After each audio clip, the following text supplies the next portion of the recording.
Hello student good morning everybody. आज हम पढ़ेंगे कक्षा 9 का सामाजिक विज्ञान और इसका अध्याय नंबर 2 जिसका नाम है यूरोप में समाजवाद एवं रूसी क्रांति। देखिए, इस लेसन का जो है हम पहले कई सारे टॉपिक कंप्लीट करा चुके हैं। लास्ट जो हमारा टॉपिक था इस लेसन का वो था फरवरी क्रांति के पश्चात और 1917 की क्रांति के बारे में हमने आपको पढ़ाया था। आज की वीडियो में हम शुरू करेंगे एक नया टॉपिक जिसका नाम है अक्टूबर के बाद क्या हुआ। What is changed after October. Bolshevik ने निजी संपत्ति का विरोध किया। देखिए, वहाँ का जो शासक था बोल्शेविक्स ने क्या किया, वहाँ की निजी संपत्ति का जो है विरोध किया। चूँकि अधिकांश बैंकों और उद्योगों का राष्ट्रीयकरण नवंबर 1917 में किया जा चुका था, इसीलिए उसका नियंत्रण और प्रबंधन सरकार के अधीन आ चुका था। देखिए, उसका जो है वहाँ पर क्या हुआ था, वहाँ पर जो है राष्ट्रीयकरण जो उद्योगों का और बैंकों का जो हो चुका था वो नवंबर 1917 में हो चुका था। और ये सभी जो है इन सभी का नियंत्रण जो है सरकार के हाथ में आ गया था। तो बोल्शेविक जो है इन सभी को जो है अपने अधीन करना चाहते थे। तो जो है बदलाव चाहता था कि बदलाव हो इन चीज़ों में।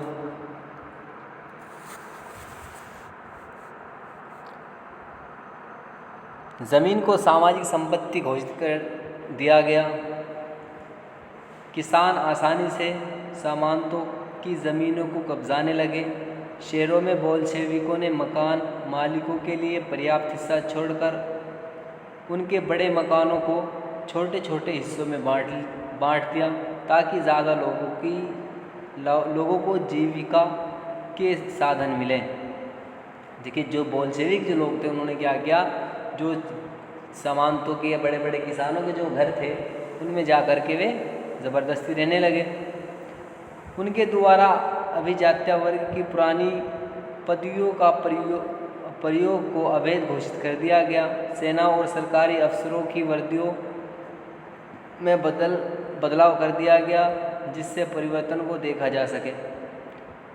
सन 1918 में एक परिधान प्रतियोगिता का आयोजन किया गया जिसमें सोवियत टोपी को चुना गया।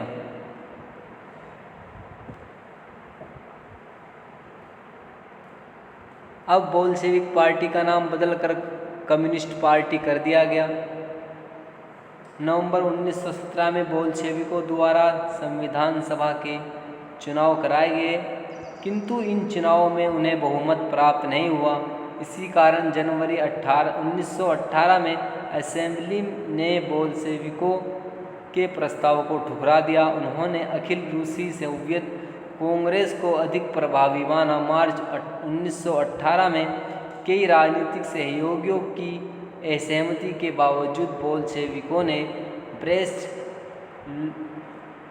लिटोवेस्क में जर्मनी से सीधी संधि कर ली।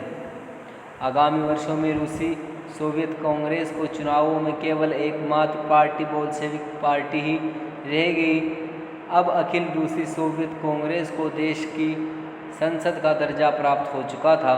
रूस में एक दलीय राजनीति की व्यवस्था हो चुकी थी तथा ट्रेड यूनियनों पर पार्टी ने नियंत्रण स्थापित कर लिया था।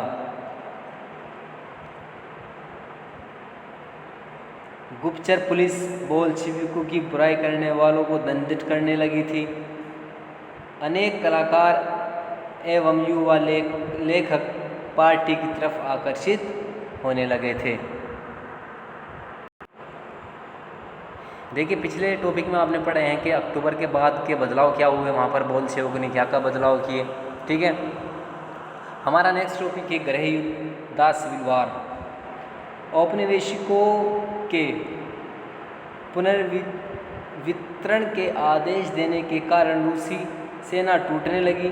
कई सिपाही घर लौटना चाहते थे क्योंकि वे किसान थे और भूमि का पुनर्वितरण हो रहा था। ठीक है भाई, वहाँ के जो सैनिक थे तो वे जो है घर लौटना चाहते थे क्योंकि जो वहाँ की जो सरकार कर रही थी वो किसानों के खिलाफ़ कर रही थी। तो वे चाहते थे कि हम जो है किसानों के खिलाफ़ ना लड़ें। ठीक है।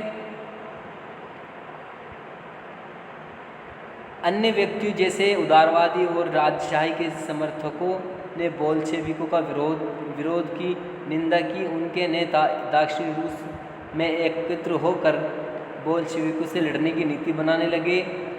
वर्ष 1918 और 1919 में रूसी साम्राज्य के अधिकांश भाग पर ग्रीन बोल्शेविकों और व्हाइट जार समर्थकों का कब्जा था। उन्होंने फ्रांसीसी, ब्रिटिश और जापानी टुकड़ियों को भी समर्थन प्राप्त कर लिया था।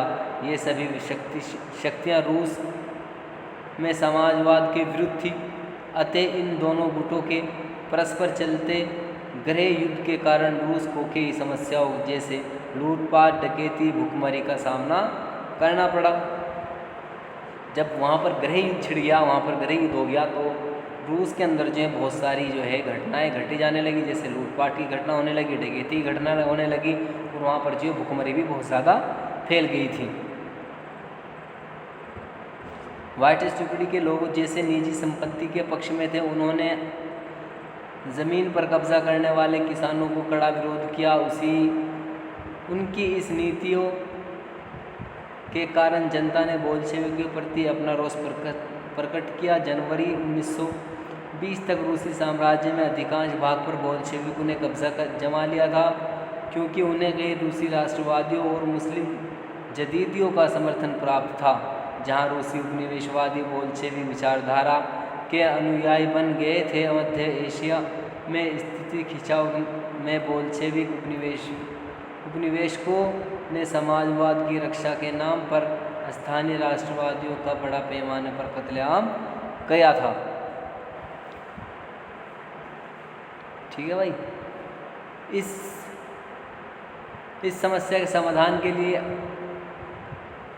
अधिकांश गैर रूसी राष्ट्रवादियों के सोवियत संघ USSR ने दिसंबर 1922 में रूसी साम्राज्य में बोल्शेविकों द्वारा स्थापित किया गया राज्यों के अंतर्गत राजनीतिक स्वायत्तता दे दी गई, किंतु बोल्शेविकों के स्थानीय सरकारों पर कई अलोकप्रिय नीतियों को थोपे जाने के कारण विभिन्न राष्ट्रीयताओं पर विश्वास बनाने का यह प्रयास कुछ हद तक ही सफल हो पाया। तो इसी के साथ ही हमारा टॉपिक भी समाप्त होता है। धन्यवाद।